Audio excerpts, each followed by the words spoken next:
Hello again, and it's still winter here, as you can tell.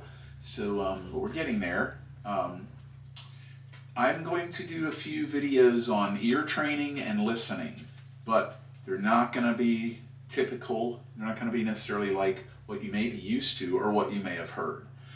They might even be a little controversial, but I'm still going to do that because what I'm discovering in the students that I'm seeing now, and many of the players that I see if I go to hear people play who are younger. No offense, because there's a lot of people younger than me now, and it used to be I was the youngest one.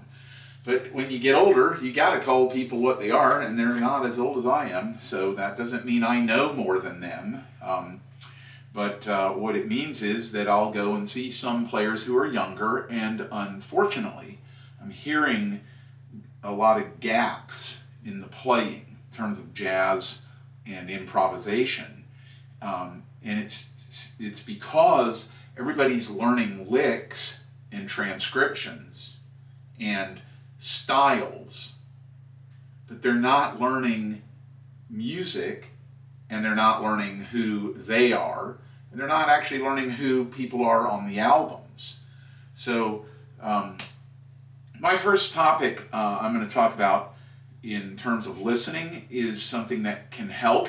It's helped all my students, but they don't know it till we get going.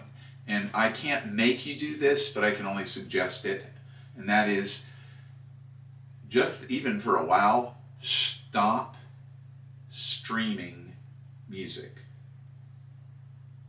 Pick an album and listen to it from beginning to end. A lot. Find a guy you like or a girl that you like and listen to that album and get to know that album inside out before you go back to streaming. You might find that you'll never go back to streaming. You may find that you'll go back and find another album and start listening to that and do the same thing with that album. I met a person who was 30 years old with a master's degree from two major universities who came to me to study. One's in Europe, in fact. So we're not talking about little cheap diplomas. We're talking about a very highly educated and able musician who came to me to learn to improvise, and it almost immediately came out. This person said, "Oh, I don't think I've ever listened to an album from beginning to end." What? So you see, that was the first time I started to realize that it's not just jazz and classical that's dying. It's music. And music comes from God, and it comes from within the musician. And then it's appreciated by those who listen to it. But when you stream music, let's say you like the song that you're listening to. That's great. But then the next song that comes up is based on what you listened to the first time. Well, if you liked that, you'll like this. So that's what comes next. And if you like that, then you'll like this. So you're getting hundreds and hundreds of songs tailored to your specific mood that moment. But that's not the same as being receptive. Actually, what it's like is like going to a party and everybody in the room talks about what you want to talk about. Only what you want to talk about. And nobody even brings up things that you don't want to talk about. You start talking about how you like to row a boat out to the middle of the water and fish. And everybody starts saying, "I like boats. I like boats that row." And someone else says, "Hey, Can you row a boat without oars, or do you need them? And you might say, oh, what are you, stupid? You use oars. That's how you row a boat. Oh, yeah, I like to have songs like Row, Row Your Boat when I'm going out in a boat. And you're going to look at them and say, we're not talking about music. We're talking about rowing a boat out to the ocean, to the middle of the lake. And we're going to fish. We're not talking about songs. So you stay out of the conversation. Oh, okay, I'm sorry, I'll be quiet.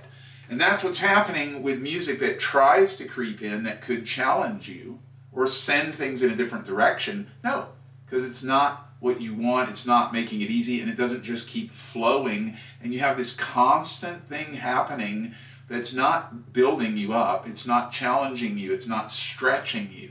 Now, I'll be honest, if you're not an artist and you don't want to be, then you can turn this off right now, because you're not going to have any reason to agree with me that streaming is a problem, and it's really bad for your psyche, your spirituality, and your personality, everything. It's not good for you. It's not good. But if you're not an artist, then it might not matter to you. That's a problem, because that's, again, why music is dying.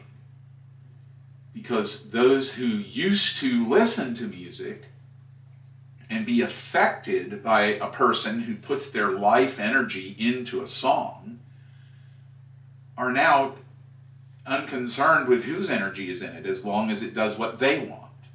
So we don't have to be moved anymore. We don't have to be challenged anymore. We don't have to listen to anything we don't like anymore. We don't have to try. We just need to put on what we like, and it'll just keep humming at us what we want.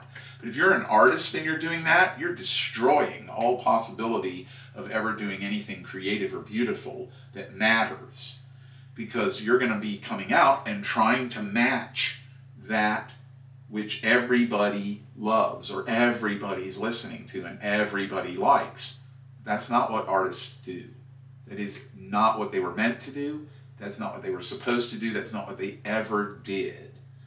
So in the time when jazz was much more popular, and it was really popular at one time, it was never, ever equal in popularity to the music of the pop culture. It just wasn't. But it didn't matter, because there were a lot of people on the planet who liked listening to jazz, or fusion, or fast-paced jazz rock, or whatever you want to call it. But there were a lot of people who liked a lot of different things, and you could go hear different bands and different music all the time, everywhere. Live music, by the way, which is another reason that things are dying, and we'll get to that too in this whole series, I hope. But the bottom line is, you might already be mad at me, but that's what the point of today is not to make you mad, but to ask you to consider, if you're an artist and you're a musician, stop streaming and start finding an album or albums, a player, and then buy their album. It doesn't matter if it's a man or a woman. If you like the music and it's a singer, great. But in terms of jazz or jazz listening, find some musicians that you like and listen to their entire album from beginning to end. And then listen again from beginning to end. And at some point you might find you're not paying attention. Grab yourself, stop, shake yourself, and get back and pay attention. Pay attention to what they thought was important to record, and listen to it and find it. What did the record company think was important to record? At one time in our existence here as humans, even record producers cared what people were doing on the albums.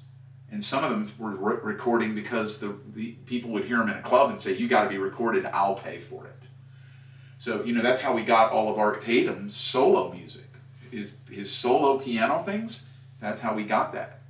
Because he was asked to please come and record everything. So several nights in a row, he would just go and sit in the studio and record all night long, standard after standard.